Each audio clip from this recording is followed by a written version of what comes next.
มีการรายงานข่าวด่วนว่าเกิดแผ่นดินไหวที่เมืองยอดอูแขวงพงซาลีความแรงอยู่ที่ 3.6 ริกเตอร์เนาะซึ่งว่าเป็นข่าวที่หลายคนกำลังให้ความสนใจในปัจจุบัน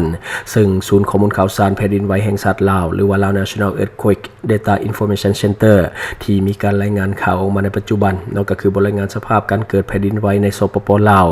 รายงานเนาะการเกิดแผ่นดินไหวจากศูนย์ข้อมูลข่าวสารแผ่นดินไหวแห่งชาติลาวในขอบเขตทั่วประเทศและก็สถานีกวดจับแผ่นดินไหวเนาะได้กวดพบสัญญาณเกิดแผ่นดินไหวภายในประเทศจำนวน1ครั้งในบริเวณแขวงพงซาลีรายงานโครงการเกิดแผ่นดินไหวละเอียดเนาะจะมีดังรูปนี้เดี๋ยวเราจะอ่านให้ฟังจุดศูนย์กลางที่ว่าเกิดแผ่นดินไหวก็คืออยู่เมืองยอดอูแขวงพงซาลีในวันที่ 18 เมษายน ปี 2025ซึ่งว่าเกิดขึ้นในเวลา 9:40 น.ของวันที่ 18 เนาะซึ่งว่าเกิดขึ้น1ครั้งอยู่ที่เส้นขนานที่ 21.99 ขออภัยเส้นขนานที่ 21.995 ทางเหนือเนาะแล้วก็เส้นแหวงที่ 101 หรือว่า 101.655 ทางทิศตะวันตกเนาะทางทิศตะวันตกและบริเวณจุดเกิดแผ่นดินไหวเนาะก็คือเมืองยอดอูก็คือเนื้อสุดของประเทศลาวอยู่ในแขวงพงซาลีก็คือต่อชายแดนจีนเนาะอันนี้ก็คือจุดที่อยู่เหนือสุดเนาะซึ่งว่าความแรงของการเกิดแผ่นดินไหวก็คือ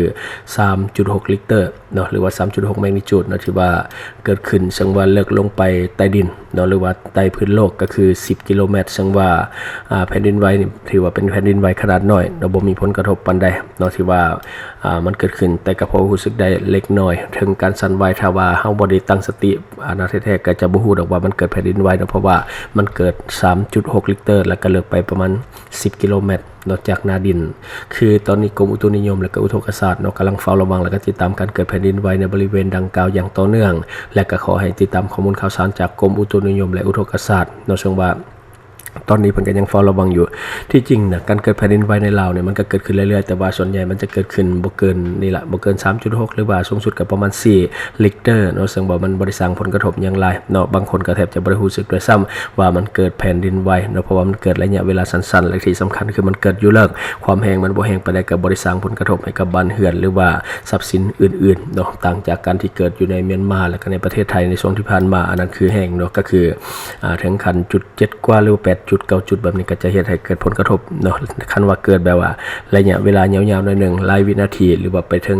จาก1นาทีว่าสิมันจะสร้างผลกระทบหลายแต่ว่าสำหรับในลาวนี่ถือว่าเกิดขึ้นที่คือกันแต่ส่วนใหญ่มันก็จะเกิดตามแถบชายแดนบ่ว่าจะเป็นชายแดนของลาวจีนบ่ว่าจะเป็นชายแดนลาวไทย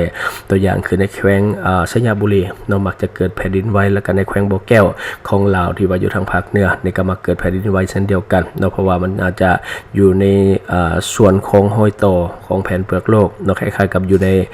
เมียนมาที่ว่ามันเกิดขึ้นในช่วงที่ผ่านมาแต่ว่าในบ้านเฮาส่วนใหญ่มันจะบ่ค่อยคุ้นแห้งแต่ถ้าเป็นในเมียนมาเนาะเมียนมาหรือว่าในอินโดแบบนี้เขาเจ้าก็จะเกิดแผ่นดินไหวที่แล้วก็ค่อนข้างจะหุนแห้งแล้วก็เกิดความเสียหายหลายเนาะแต่สำหรับบ้านเฮาก็อย่าประมาทว่าแต่มันเกิดค่อยๆเนาะก็คือถ้าว่ามันเกิดแห้งขึ้นมาเนี่ยมันอาจจะเสียหายหลายประเดียวเนาะฉะนั้นเราก็จงมีสติและก็ติดตามข่าวจากกรมอุตุนิยมให้ต่อเนื่องเนาะเพราะว่าในปัจจุบันเนี่ยเขาเจ้าก็กำลังเฝ้าระวังเนาะเรื่องของการจะเกิดแผ่นดินไหว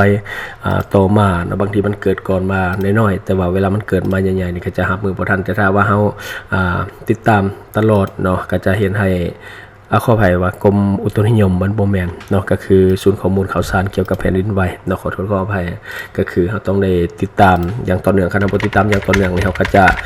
บ่รับรู้เนาะเกี่ยวกับข้อมูลที่ว่ามันจะเกิดขึ้นแต่ถ้าว่า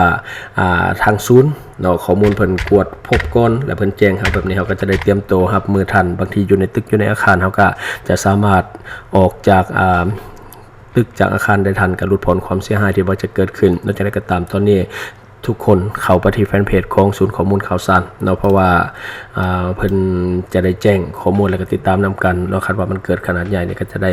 ลบลีกและก็ลดความเสี่ยงให้ได้หลายเนาะอย่าลืมเข้าไปที่ศูนย์ข้อมูลข่าวสารแผ่นดินไหวแห่งชาติลาวหรือว่า Lao National Earthquake Data Information Center เนาะอันนี้ก็คือแฟนเพจของเพิ่นอย่าลืมเข้าไปติดตามเด้ออันนี้ก็คือการรายงานข่าวมาด่วนๆนิดนึงจากเพจของความสงบที่ว่าเพิ่นลงไว้เนาะอยากให้ทุกคนมีสติโดยเฉพาะคนที่ว่าอยู่ในใกล้เคียงก็คือแขวงพงซาลีหรือว่าเมืองยอดอูเองที่ว่าเป็นศูนย์กลางของการเกิดแผ่นดินไหวในครั้งนี้จงมีสติและก็เฝ้าระวังตลอดเวลาพยายามติดตามข้อมูลข่าวสารจากเจ้าหน้าที่เพิ่นจะรายงานมาเนาะคันว่าเฮา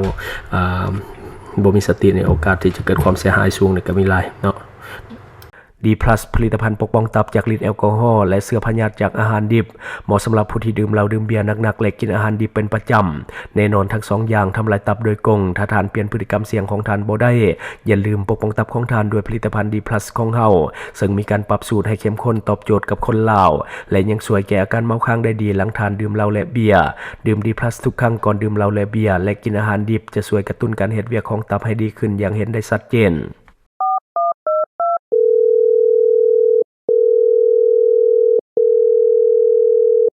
สนใจโฆษณาประชาสัมพันธ์ธุรกิจและผลิตภัณฑ์ของท่านผ่านรายการของเฮาสนใจติดต่อตามข้อมูลที่ขึ้นหน้าจอในปัจจุบันได้เลย